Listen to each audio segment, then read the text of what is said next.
आमदार महेंद्र थोरवे फाउंडेशन आणि स्वामिनी महिला प्रतिष्ठान खोपोली यांच्या वतीने स्वराज्य जननी राजमाता जिजाऊ आणि स्त्री शिक्षणाच्या प्रणेत्या सावित्रीबाई फुले यांच्या संयुक्त जयंतीनिमित्तानं महिलांचा सन्मान सोहळा आणि हळदी कुंकवाचा कार्यक्रम पार पडलाय। यावेळी राजमाता जिजाऊ पुरस्कार नवनिर्वाचित नगरसेविका सुवर्णाताई मोरे यांना देण्यात आलाय, तर ज्ञानज्योती सावित्रीबाई फुले पुरस्कार समाजसेविका सावित्री जाधव यांना देण्यात आलाय।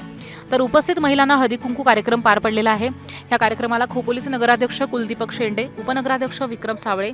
नगरसेवक अनिल सानप, दिनेश थोरवे, नगरसेविका रेश्मा गायकवाड, अश्विनी अत्रे, सुवर्णा मोरे, रुपाली जाधव, रुक्साना जळगावकर, सानिया शेख, श्रुती पालांडे, प्रतीक्षा रेटरेकर, स्वामिनी प्रतिष्ठान खोपोलीच्या अध्यक्षा कांचनताई जाधव, उपाध्यक्षा शीतल डोखले, सदस्य उज्ज्वला वाघेला, आशा जाधव, सावित्री जाधव, संध्या जाधव, तारा राणी ब्रिगेडच्या अध्यक्षा वंदना मोरे, माजी नगरसेविका केविना गायकवाड, रेश्मा आंग्रे यांच्यासह अनेक महिला मोठ्या संख्येने उपस्थित होत्या। गणपती भूपती गज